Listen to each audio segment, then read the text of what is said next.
Для меня Спирит и Никита Чешир — это то же самое, и по факту я познакомился с Никитой, когда еще Спирит в принципе не существовало. Первый раз, я помню, мы с ним познакомились, когда он работал на Dota 2.net и делал какие-то турниры, и с этого как бы началось наше общение. Потом мы начали с ним больше общаться, как-то сдружились, и получилось так, что его организация начала нас спонсировать. То есть у меня была команда Аспера, и мы были там, у нас была приписка Dota2.net Аспера. И вот как-то вот с этого мы начали наше знакомство. 10-15 тысяч рублей получали игроки, я в том числе.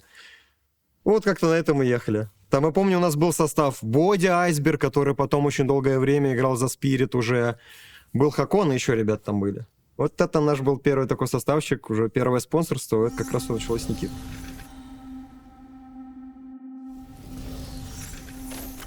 По факту на тот момент времени все не так сильно было развито в киберспорте, просто все жили из дома, мы играли онлайн-турниры, мы были на одном лане в Москве, я помню, мы приезжали, и там, да, мы жили, помню, в каком-то хостеле, где вот мы все в одном номере жили, там просто какие-то шконки стояли, типа, все было, всех все устраивало, было прикольно, так сказать, интересный опыт. И все, как с этого началось наше знакомство. И наше путешествие. Помню, мне Никита в личку написал, скидывая фотографии, потому что помимо нашего состава Аспера, у него еще был состав СФЗ, которому он непосредственно являлся менеджером. И менеджером был тоже я, но только в своей команде. И он мне там просто скидывает фотографии, типа, вот, смотри, типа, Team Spirit придумал такое название, скидывает фотосессию уже, которая, кстати, по итогу не вышла, потом она просто где-то в интернете фотографии с нее гуляли. И вот с этого начался Tech Spirit. И потом уже после этого неанонсированного состава подписали Dota состав Sys Reject, по-моему, назывался, как раз Боди Айсбергом, который до этого у меня играл. И вот с этого начались Spirit, с Dota состава Sys Reject. Да я думаю, что с Никитой мы сразу нашли общий язык и сдружились. И все. И как бы нам было комфортно общение с друг с другом, и вместе работать было приятно. Учитывая то, что это было 10 лет назад, а нам тогда было... Ну, Никита меня, по-моему, на год старше. Поэтому нам там было, мне 17, ему 18, я помню, мне было 16, ему 17. Короче, это было очень давно, мы были очень молоды. Да, в принципе, мало что изменилось, кроме того, что просто очень сильно поднялась у Никиты насмотренность и опыт, который он применяет. Это скорее отражается в общении с ним, потому что видно, что когда мы обсуждаем какую-то работу, какие-то рабочие моменты, видно, что когда он что-то говорит, как-то аргументирует, он вечно опирается на свой собственный опыт. Потому что за эти 10 лет очень много чего было пережито. Я очень часто от многих слышал фразу, что когда люди узнавали возраст Никиты, они были в шоке, они думали, что он лет на 10 старше своего возраста. И по факту так, очень я часто замечаю, что Никита мыслит реально, как будто он взрослый человек. Ну, именно вот даже на тот момент вот, мне все время казалось, что он точно старше своего возраста. Вот просто ты вот общаешься с человеком и как-то в голове не машинально уже представляешь, сколько ему лет, вот именно просто по его мыслям и прочее. Это очень удивительно. Я несколько раз уходил из Spirit, возвращался абсолютно по разным причинам. Первый раз, по-моему, потому что у меня распался состав. И просто состава не было, банально, что работать. Какие-то сайт-проекты меня просто Никита звал. Было такое, что я сижу в офисе, уже работаю, уже в университет поступил, в пиар-агентстве, сижу, работаю, летом у меня практика. Никита мне звонит и говорит: Владос, не хочешь поработать? На Игромире нужно было в аналитике вместе с ПГГ посидеть. С ПГГ мы знакомы, потому что он у меня тоже в команде играл. Вот так как бы такие были какие-то кейсы. Уходил из Spirit, опять же, у меня был состав по PUBG, он развалился.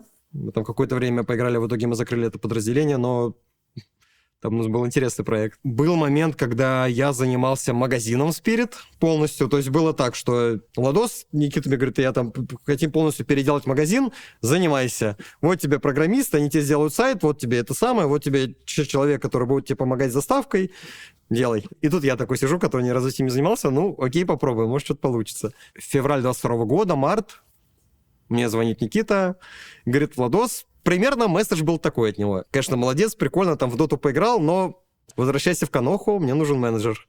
Я собираю вещи, собираю свой чемодан и лечу в Сербию. С того момента я менеджер КС-состава. Опять же, именно то время, когда я играл в доту, очень сильно меня изменило как человека, потому что такого опыта у меня раньше не было, было интересно. Там и по общению с людьми, по коммуникации. Как бы я всю свою жизнь работаю вот с 16-17 лет в киберспорте. Когда я уже стал играть, конечно, да, я играл там на тир-3 уровне, опять же, какие-то турниры, что-то мы выигрывали. Но я проникся, по крайней мере, как с другой стороны. Это все углит со стороны игрока, как это все работает. И я считаю, что мне очень это помогло. исходя из того опыта, кем я вообще работал в плане не только спиритов в киберспорте, то есть я был и игроком, и комментатором, и в аналитике сидел, какие-то турниры мы делали, и с другом, и потом еще с ребятами там помогал им по поводу турниров. В общем, чем я только в киберспорте не занимался, и в итоге все сошлось на том, к чему действительно, как я считаю, есть какой-то предрасположенность или признание тут быть менеджером. Поэтому я думаю, именно вот менеджером мне быть максимально комфортно, какие-то другие должности и прочее, я не уверен. Хотя, опять же, типа, с людьми, которые работают в Spirit, мне кажется, да, любую должность можно было бы. Если мне Никита предложит там поднять что-то, какую-то другую работу, я просто скажу мне, как бы, сальтуху сделать еще при этом или не надо. Я даже представлял, что, допустим, если Никита там предложил бы, вот мы сейчас переезжаем в Сербию, я просто говорю, да, поехали. Если мне Никита завтра позвонит и скажет, Владос, так и так, мы переезжаем, мы теперь в Африке будем. Я говорю, все, окей, собирай вещи, поехали. Как бы вообще все равно. То, что я могу быть самим собой, то, что я делаю так, как я чувствую, Никита мне полностью в этом плане доверяет и дает некую свободу. То есть я могу там выстраивать какую-то коммуникацию с игроками, общаться с турнирными операторами. Да, где-то я могу самому написать, где-то меня подкорректируют, где-то я могу сам написать, обратиться за советом. Но в целом вот я как автономная единица, и состав КС более-менее как автономная единица. К Никите мы стараемся реже обращаться просто потому, что было бы вообще классно, чтобы к Никите не обращались, чтобы он просто занимался своими делами, там, работал, отдыхал, а мы просто ему кубки привозили. Это вот в моем идеальном мире это должно быть так. Мы просто ездим на турике, его не беспокоим, просто Никита, мы тебе железку новую привезли. Все. Это идеально для меня было бы. В моей работе уже было очень много кейсов, когда к нам приходили молодые игроки. У всех есть схожие абсолютно черты, особенно если к нам приходит молодой игрок, где-то, который раньше не играл на тир-1, которому около 17-18 лет. Там в целом у них какие-то общие черты прослеживаются, но так как у нас уже есть общая выстроенная система и какой-то коллектив, когда они попадают к нам, очень быстро ты замечаешь, как люди меняются на глазах, очень быстро адаптируются к условиям, в которые они попали. Но первое время такое ощущение, ты на них смотришь, как будто вот, знаете, вот есть такое, как вот учат маленьких детей плавать, когда там вот эти истории, где их папа там выкидывает куда-то в море, они там просто барахтаются. Вот примерно то же самое, когда вот ты сидел в тепличных условиях, и тебя просто в холодную воду кидают, или там ведро на голову с холодной водой на тебя прокидывают. Как говорится, у них, жопа потная, очень сильно.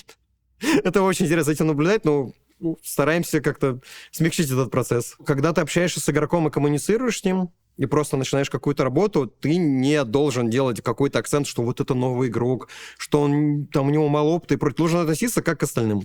Вот это особое отношение и прочее, это приводит не к очень хорошим последствиям. Часто очень были периоды, когда вот есть Данек, ты смотришь на него, сравниваешь с другими игроками, а у него там больше всего часов в КС за 2 недели. Он в КС очень много времени проводит, и иногда, конечно, он может с ума сходить. Потому что Данек, так получается, что вот живу я, и я ему снял квартиру ровно надо мной. То есть у меня стоит компьютер, и ровно надо мной стоит его компьютер. И когда он играет в официалке, когда он играет в Faceit, я все это слышу. Как он меня бьет по столу, я все это прекрасно слышу. В работе с командой нужно соблюдать баланс и как бы и кнут и пряник использовать. И плюс помимо этого, то, что я управляю ребятами, у нас еще есть Сережа, тренер, который так же, как и я. У нас, можно сказать, тандем. У нас есть вот тренерский штаб, менеджерский, там, где я, Серега и Никита. Саня, психолог, еще вот был с нами. Поэтому менеджерский штаб состоит не из одного меня, не только я руковожу ребятами, как-то их направляю, потому что я по большей части отвечаю все, что касается не игры, и Серега касается все, что игры, но опять же, где-то у нас есть какие-то схожие вещи, где мы управляем вдвоем. Я думаю, что... Да, Серега очень-очень сильно изменился с того времени, когда он только пришел в Spirit и сейчас. И здесь огромное влияние сыграл Никита. На его поведение, на его методы работы и как мы вообще выстроили, какая система на данный момент у нас есть. Это благодаря и Сереге, его трудолюбию, то, какой он профессионал и то, как он относится к своей работе. Потому что банальный пример, вот мы играли в Китае, мажор. У нас матч против Heroic за выход в плей-офф. И я вижу, что у меня человек просто... Он очень сильно заболел, я вижу, что он у меня умирает просто. У него температура там больше 38, я его пичкаю лекарствами. Мы сидим за сценой, я и Серега. Серега вот так вот уже на меня чуть ли не плечо кладет, голову кладет мне на плечо и говорит: Владос, я сейчас умру здесь. Потом у нас начинается... там, как у нас происходит, я это называю проповедь. Когда перед стартом матча мы где-то за сценой собираемся, Серега рассказывает, типа, что мы будем сейчас делать, типа, тактику на конкретный матч. Вот, и он прям щелчку пальцев, бац, переключается, начинает прям просто очень четко мыслить, у него абсолютно меняется взгляд, меняется выражение лица, по нему вообще не скажешь, что он больной. Прям видно, что человек заряженный, готов работать. Он ее читает, опять же, все, ребята разошлись, ребята его не видят, сидят за компами, и Серега опять вот так вот, Владос, сейчас умру. Потом опять стартует официалка, Серега full фокус, стоит такой, все нормально, мы бодрячком, колется пауза, он там жестко рассказывает раунд, что мы делаем, мы выигрываем матч, все хорошо, матч заканчивается, Серега выходит за сцену, опять Владос, я сейчас умру, тащи лекарства, или мы сейчас скоро уедем. В этом плане Серега большой профессионал. И я точно помню, что методы работы и прочее, там, мы выстроили это все не сразу, мы приходили к системе, которая есть сейчас достаточно долгое время, и корректировали ее очень долго. И здесь, опять же, повторю, огромный вклад сыграл Никита. Когда я пришел в состав, я уже столкнулся с тем, что у меня идет замена, у нас уходит Декстер, приходит Wonderful, и приходит новость, то, что Серега в бане, и в ближайшие полгода на все турниры мы будем ездить без него. Опыт был интересный, потому что я первый раз пришел в КС-команду, у нас сразу начинаются тир-1 турниры, и мы без тренера. И было тяжело, потому что и самим ребятам было тяжело, но здесь нужно отдать им огромный респект, потому что они ездили на мажор еще без меня. Это был Антверпен, где они уже были без Сереги. И там они каких результатов добились. То есть они прошли в топ-4 мажора, будучи без тренера. И причем очень забавно было, даже во влог эта ситуация попала. По-моему, Костик тогда снимал. У нас плей-офф, перед матчем мы находимся. И там это прям, Костя у кого-то из игроков что-то спрашивает, типа, как дела у тебя, все такое, типа, сейчас вот будет матч. И мимо Лёни пролетает. Алло, Серег, да, слушаю. Это было очень забавно.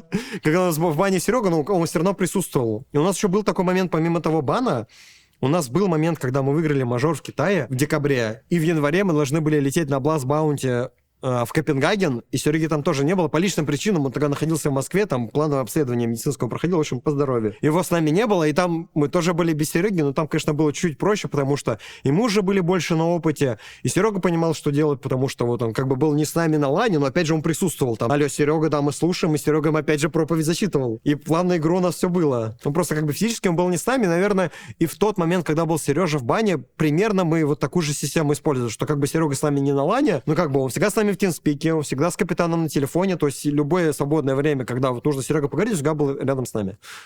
Хоть и не физически. Все прекрасно понимают, что у нас такая команда, такая система выстроена, что главный Серега, он его видит, мы играем так, как он видит, игра полностью выстроена им. Репутация Сереги в плане его видения игры никогда не поддавалась сомнению. Все ему 100% доверяют, и что бы Серега не сказал, как мы должны играть, мы будем делать так, как скажет он. В плане его тренерства, то, что у него там очень сильная пауза в плане того, что Винрайт после пауз сильный, здесь то, как он мыслит, то, как у него работает мозг, и то, что все-таки он как-то раньше вроде как в покер играл, и там у него тоже там в голове там какие-то комбинации выстраиваются. Когда идет матч или когда он готовится к матчу, он прям полностью погружается. Мы вот сидим все в практике, Серега готовится к официалке, ты можешь ему что-то говорить, Серег, там, алло, там, что-то это самое. Вот пока ты не крикнешь, он тебя не услышит, он полностью погружен в процесс, и также во время официалки. То есть идет официалка, а у него там в голове какие-то пятиступенчатый суперсхема, он там уже на несколько раундов вперед думает, а что как будет, команда, враги сделали так, значит, я не буду делать так. В общем, там какой-то очень жесткий майндгеймс идет. Но я думаю, именно конкретно из-за этого получается так, что он там в паузах может очень жестко заколить. То есть у Сереги нет такого, что он ставит паузу и начинает говорить, там, пацаны, надо собраться, вы жесткие. Нет, он максимум может поставить паузу, говорит, нормально, все хорошо, там 2-1 секунду тратит на вот это, чтобы пацанов успокоить, а все остальное время тратится, чтобы заколить следующий раунд, следующий раунд и так далее, чтобы просто по игре. И многие, кстати, думали, вот по-моему, когда мы выиграли мажор, к нам другие команды подходили, просто спрашивали по поводу Сереги, а что такое эмоционально, нафига ты, зачем ты на игроков ругаешься во время паузы? Он говорит, что нет, я не ругаюсь, это, наверное, со стороны так выглядит. Просто Серега очень четко и громко пытается, чтобы его точно услышали, донести информацию, потому что это очень важно, потому что он колет раунд, он колет каждому, что нужно сделать, и ему нужно сделать это быстро, без запинок и на несколько раундов вперед. И поэтому со стороны кажется, что он как будто там на кого-то кричит или ругается, а это вообще не так. Из-за того, что мы очень часто путешествуем, да, и игроки бывают, что болеют на турнирах, у меня половина моего чемодана занимает аптечка. И если я вижу, что игрок заболел, первое, что я делаю, либо я сам, если какая-то просто дефолтная простуда, я знаю, что делать. Если что-то посложнее, алло, Никит, в общем, тут такая ситуация, и Никита говорит, секунду, и пишет мне вот такую инструкцию, что надо сделать. Я такой, окей, это лекарство у меня есть, это есть, сейчас все будет. А если что-то нету, я быстро гуглю, где что купить, и все решается. С момента, как я пришел, а по факту я приходил в команду, которая только могла претендовать просто на выход на тир-1 турниры, сейчас мы команда, которая на протяжении всего календарного года всегда выходила в плей-офф, и многие турниры выиграли. И как бы о чем можно говорить, если мы уже выиграли кучу тир-1 турниров и мажор? Вот потому что вот мажор — это вообще для меня отдельная какая-то, вот у меня на отдельной полочке лежит то, что все происходило на мажоре, как вот мы там месяц жили в Китае, что вообще там было, это со мной это на всю жизнь. Это просто фильм. И то, чего мы смогли достигнуть, это такой шаг вперед огромный. Именно я даже сравниваю именно с моей работой, то, как я начал работать, как я начал коммуницировать с командой, просто какой опыт я получил за эти 3,5 года, какой опыт получил Сережа, как менялась наша работа, и то, какие игроки к нам пришли и прочее. Это, конечно, работа была проделана колоссальная, и мы сделали не то, что один шаг вперед, но много шагов вперед мы сделали за это время.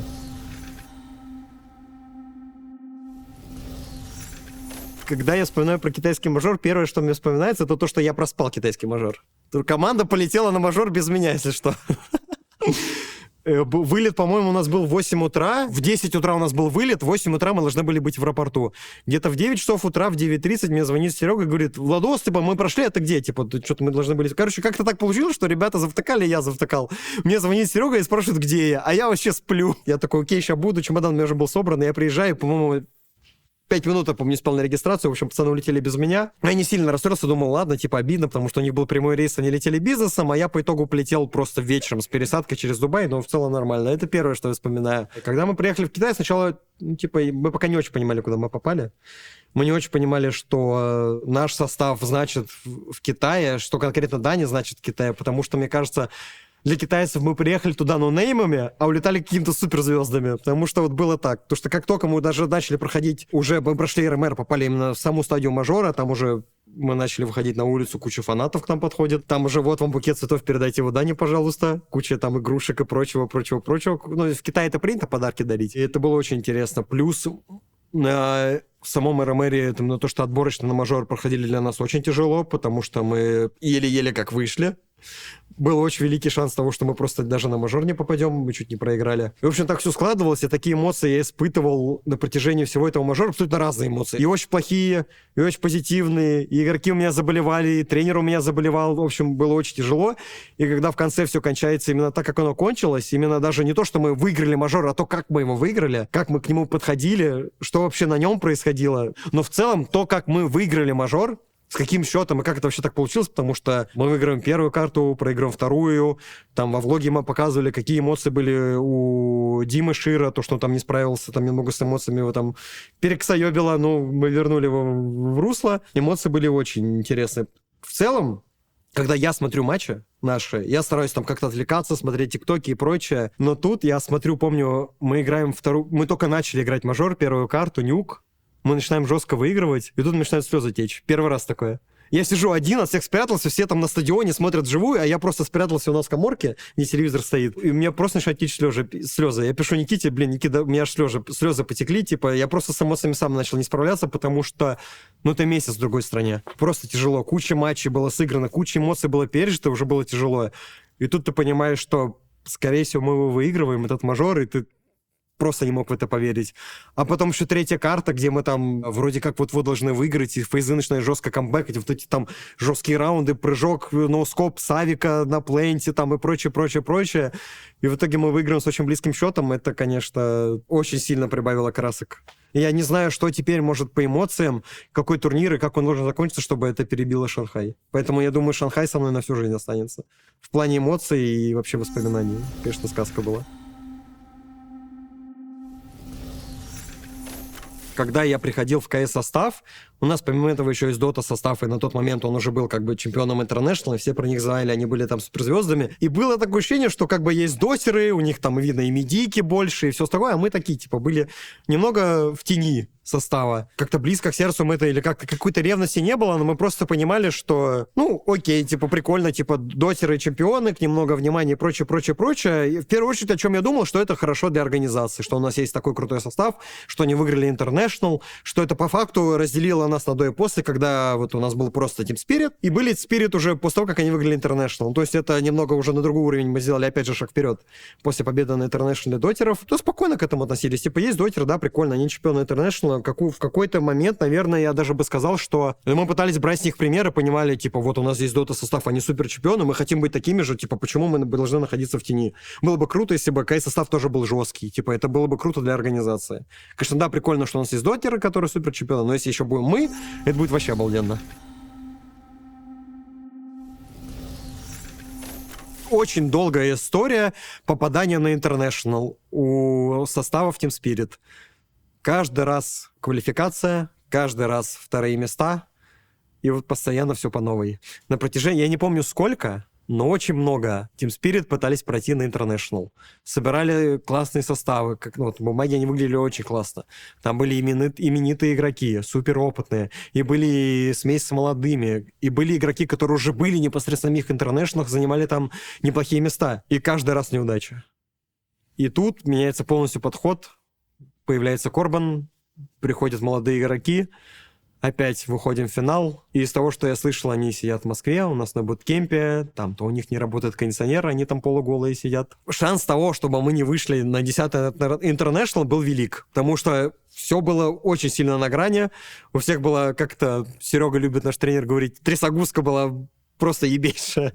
Было очень тяжело. И да, могло случиться так, что повторилась бы судьба, и что вот это проклятие того, что мы не могли выйти на International, могло продолжиться и на 10-м International. Но спасибо, что этого не случилось. И забавный факт, что типа мы долгое время не могли попасть на International, но как только мы попали, мы сразу выиграли, это, конечно, круто.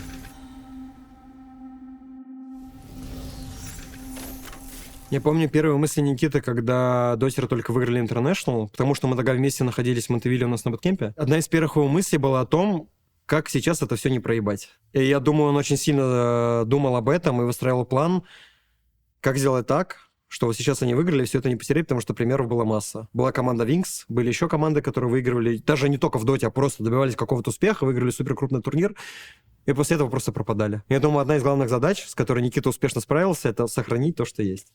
Это в этом плане, конечно, большой респект. Я думаю, в тот период, именно когда мы дотеры выиграли International и какой-то еще период после этого, где-то, может быть, полгода-год, это был очень важный период, потому что, опять же, есть фраза «сложно выиграть турнир, сложно стать топ-1». Ну, еще сложнее закрепиться на этом месте и сохранить его. И я думаю, что благодаря той победе на International, и то, какие выводы были сделаны с этой победы, какие были предприняты меры, что делал Никита, это очень сильно помогло нам в дальнейшем и в работе с кейс-составом, потому что у Никиты уже появился определенный опыт. Потому что если бы у нас не было этого дота-состава чемпионского, а были бы мы бы также развивались, допустим. Хотя я думаю, что если бы не было дота-состава, и у Никиты, может быть, каких-то мыслей у него не было, которые у него появились благодаря этим результатам, каким-то выводом он пришел. Но опять же, если мы вот как-то в теории скажем, что если бы не дота-состав и его результаты, нам, как АЭСу, в какой-то степени было сложнее и развиваться, и понимать, что нам делать в той или иной ситуации, когда у нас кризис в составе, когда мы выиграли, когда у нас все хорошо в составе, что нам нужно делать.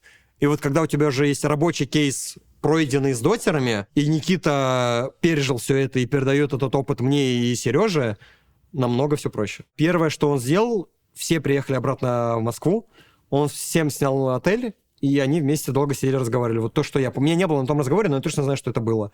То есть Никита всех собрал, и он с ними долго разговаривал. Типа, что мы будем делать дальше? Что вы сейчас чувствуете? Что у вас в головах? Он пытался понять, что у состава. Он пытался понимать, что самим как бы делать, какой у нас план действий дальше. Там как бы все было сделано грамотно, я считаю.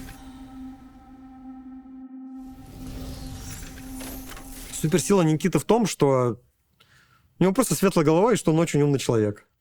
Что он умеет рассуждать, умеет делать выводы. Он умеет ошибаться. Он умеет делать выводы из своих ошибок, что самое главное. Потому что за 10 лет, понятное дело, что все люди ошибаются. Вопрос в том, какой опыт из этого извлечешь. И я думаю, Никита с лихвой извлек опыт, который очень сильно помогает нам в данный момент работать. Абсолютно во всех направлениях. И в составом, и в состав, совсем. Какой-то кризис-менеджмент у нас появился, потому что, опять же, много чего было пережито. Как говорится, много говна было поето. Очень много. И был еще один момент с дота-составом тоже, опять же, это был состав с Габлаком.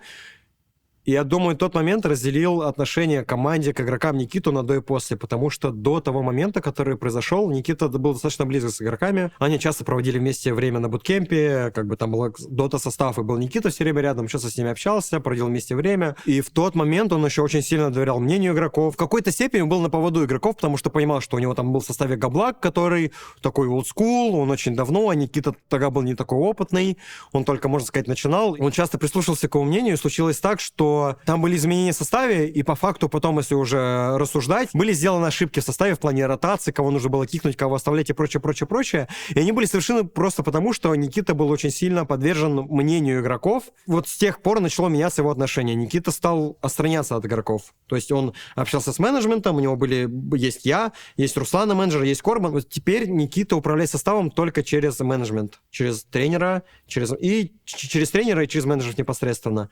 Там, если он хочет как-то поговорить с игроком напрямую, он, опять же, он напишет мне, скажи, Владос, типа, пусть ко мне игрок приедет так, тогда, хочу с ним встретиться, поговорить. Реже стал писать напрямую, он там не пишет, там, как дела, не может, не проводить с ним вместе время, просто он старается быть от них отстраненным.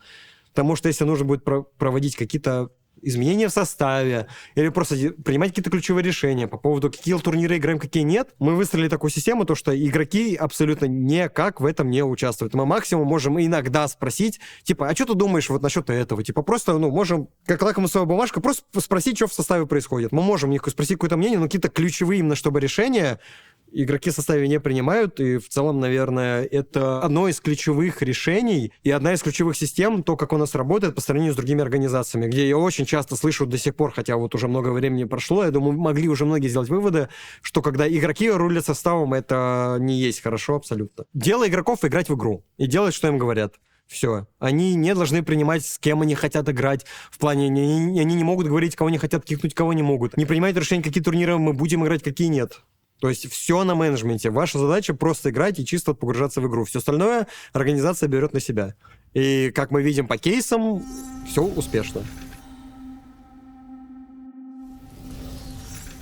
Это, естественно, 10-й International дотеров. Вообще, бесспорно, первое место отдаем. Второе, что дало сильный буст организации и внимание, что к нам начали присматриваться и относиться серьезно на КС-сцене, это, естественно, готовится. Когда мы просто приехали, какие-то ребята, какой-то донг вроде Шира где-то играл, какие-то были результаты, но было непонятно, и мы просто по всем ногами проехались на турнире, и тогда, все начали понимать, что интересно что-то назревает. Топ-3...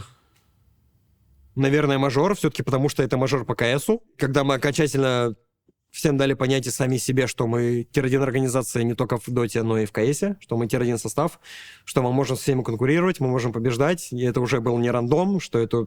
Мы можем делать это стабильно. Тут топ-4, наверное, уже просто... Наверное, вот эти 3 основные.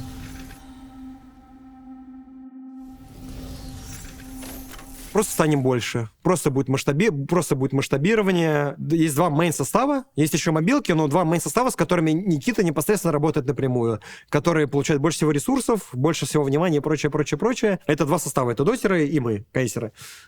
Я думаю, просто вот этот момент будет масштабироваться, у нас будет больше составов, да и больше просто работников, которые будут заниматься медикой и всем остальным. Я думаю, мы просто станем больше. И все. Я надеюсь, что я также буду заниматься своим любимым делом, которым я занимаюсь сейчас. Мы будем также вместе с ребятами ездить на турниры и кайфовать. Потому что то, где я сейчас нахожусь, у меня всегда есть мысль в голове, что я нахожусь там, где я должен быть. И меня все полностью устраивает. Я нахожусь там, где я должен быть, и вокруг меня окружают люди, с которыми мне по кайфу. Как будто вот чувство, как будто я нашел своих и успокоился. Мне замечательно. Мне очень интересно, с чем себя ассоциируют другие люди, фанаты, работники организации, когда... Им говорят Spirit, с чем они... Потому что у меня только одна ассоциация. Для меня Spirit и Никита Чешир — это одно и то же. Это просто как бы... Для меня Team Spirit — это псевдоним Никита Чукалин. Вот это могу только добавить. В какой-то период к нам в состав добавился хост, Ник. И что самое забавное, первый же его турнир — это был как раз-таки шанхайский мажор, и все эти эмоции, всю эту сказку, про которую я говорил, он пережил вместе с нами. И плюс мы еще с ним жили в одном номере. И так получилось, что мы с ним сразу очень сильно сблизились, и я понял, что Ник очень творческая, интересная личность, И что мне с ним очень приятно, и мы с ним сразу нашли общий язык, и с ним было очень комфортно, и на данный момент с ним очень приятно и комфортно работать. Это, можно сказать, свой в доску парень. Это человек очень талантливый, он очень сильно переживающий. По нему видно, что вот он творческая личность. И вот когда тебе говорят слово «творческая личность», у тебя же сразу есть какие-то ассоциации общие, и вот они, мне кажется, полностью могут быть применимы к Нику. А можно ли называть его частью команды? Думаю, да, потому что то, какой он человек и какая личность, он сразу смог найти с ребятами общий язык. То есть он сразу начал с ними хорошо общаться, сразу их раскрепостил, они хорошо ему отвечали, они хорошо с ним общались, отвечали ему на вопросы, на камеру, не боялись камеры. В общем, он сразу к ним нашел подход, и в этом плане он большой молодец. Никогда не устану это повторять, когда он именно снимал и монтировал шанхайский влог, это, конечно, он прям вот видно, что он прям душу в него отдал. Ну вот прям видно, особенно финальный влог. Если честно, я пересматривал очень много раз финальный влог с Китая, мажорский влог, ой, просто божественно. Я прям вот смотрю, и вы понимаете, это фильм. То, чем они занимаются, и в целом у нас так происходит, что люди, которые остаются за кадром, менеджмент, став, те, кто занимаются медийкой и прочее, по факту в какой-то мере, здесь больше можно сказать, наверное, про Никиту, про менеджеров, это твоя жизнь. И ты очень многим чем пожертвовал, чтобы быть здесь, чтобы заниматься этим и вкладываться в это все. Потому что, если так посмотреть, большую часть своей жизни я провожу именно с этими людьми. Не со своей семьей, не у себя дома, не занимаюсь какими-то личными вопросами. А огромная часть моей жизни, большая, это спирит. То, что мы ездим вместе на турниры, вместе проводим время. То есть вот эти люди... игроки, тренер, как вторая семья. По факту, потому что мы очень много времени проводим вместе, и мы очень многим чем жертвуем, чтобы быть тут. И это, я думаю, очень много говорит о людях и о том, кто работает в Spirit.